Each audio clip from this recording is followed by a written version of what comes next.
हम सबको पता है कि सरकार कितने वादे करती है।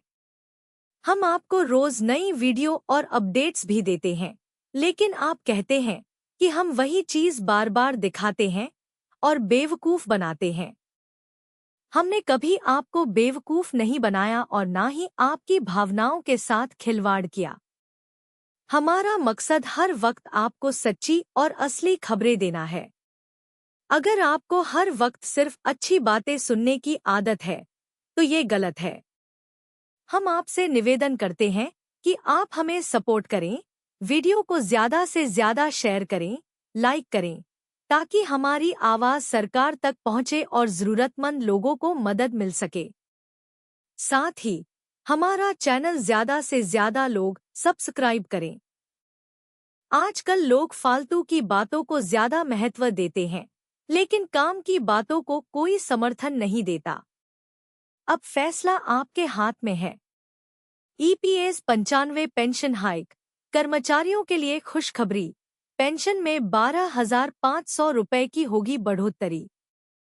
ईपीएस 95 पेंशन योजना के तहत पेंशन योग्य वेतन सीमा को बढ़ाकर 25,000 रुपए करने का प्रस्ताव है, जिससे कर्मचारियों की मासिक पेंशन 12,500 रुपए तक हो सकती है। इस बदलाव से लाखों पेंशन धारकों को लाभ मिलने की उम्मीद है।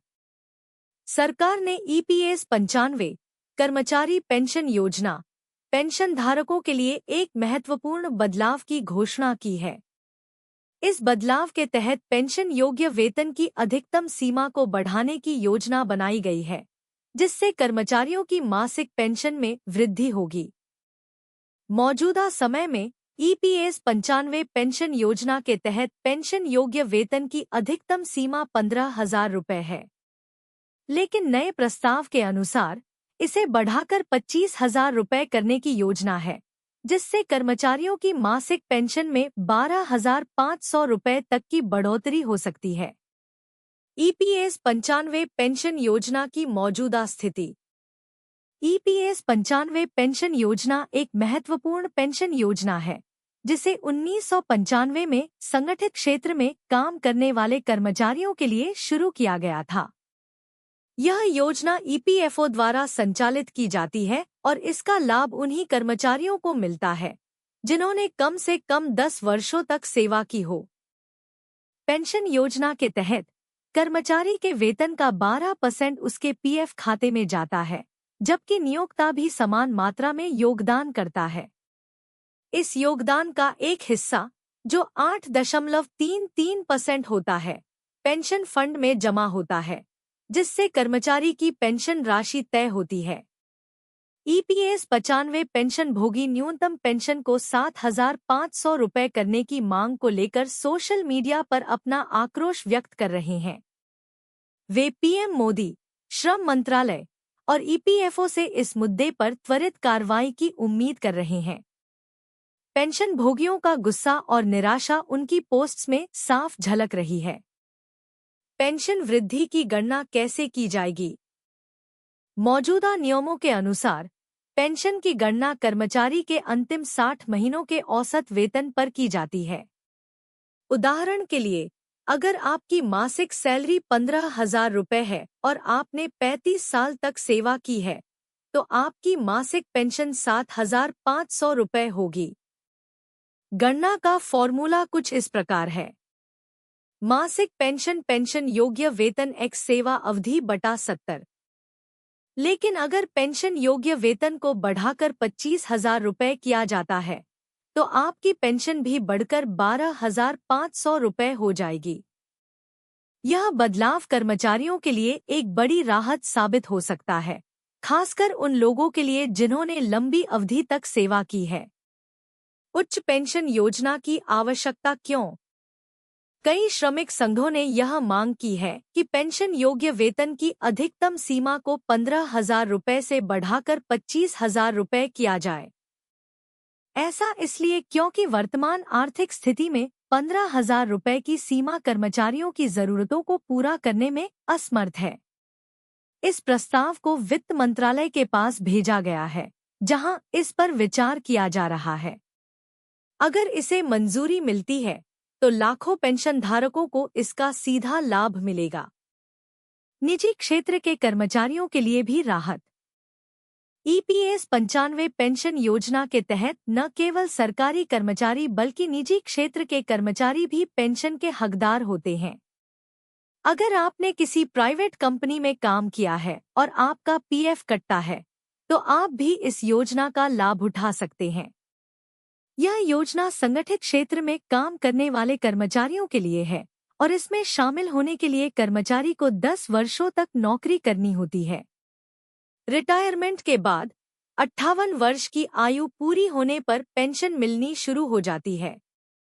मौजूदा पेंशन में अधिकतम सीमा। अगर मौजूदा नियमों के अनुसार देखा जाए तो 15,000 रुपये की पेंशन योग्य वेतन सीमा के तहत अधिकतम पेंशन 7,500 रुपये होती है। हालांकि इस पेंशन को बढ़ाने के प्रस्ताव के बाद अगर वेतन सीमा 25,000 रुपये कर दी जाती है तो पेंशन 12,500 रुपये हो जाएगी। यह बदलाव कर्मचारियों के लिए आर्थिक रूप से फायदेमंद साबित हो सकता है, खासकर उन लोगों के लिए जो अपनी नौकरी की सेवा अवधि को पूरा कर चुके हैं। EPFO द्वारा पेंशन में बदलाव की प्रक्रिया। EPFO, कर्मचारी भविष्य निधि संगठन, ने फिलहाल उच्च पेंशन योजना की गणना की प्रक्रिया की घोषणा नहीं की है। पेंशन गणना की प्रक्रिया में परिवर्तन आने पर अधिक जानकारी उपलब्ध कराई जाएगी।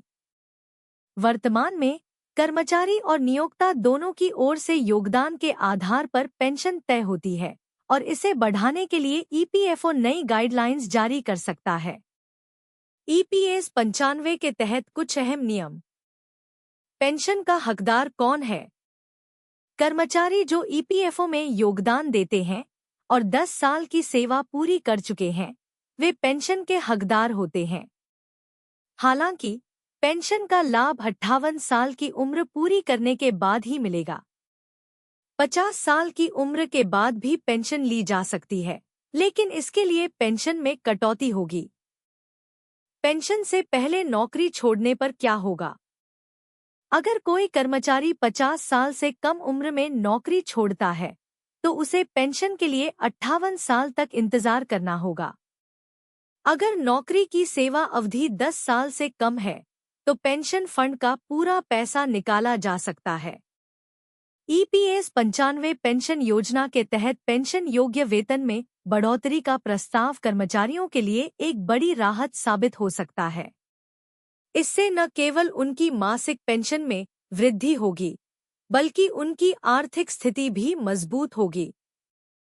कर्मचारी पेंशन योजना 1995 EPS 95 के तहत न्यूनतम पेंशन को 7,500 रुपये करने की मांग जोर पकड़ रही है। पेंशन भोगियों की यह मांग लंबे समय से चली आ रही है, लेकिन अब सोशल मीडिया पर इस मुद्दे को लेकर पेंशन भोगियों में गहरा आक्रोश दिखाई दे रहा है। वे अपनी आवाज को श्रम मंत्रालय, कर्मचारी भविष्य निधि संगठन EPFO और प्रधानमंत्री नरेंद्र मोदी तक पहुंचाने के लिए हर संभव प्रयास कर रहे हैं।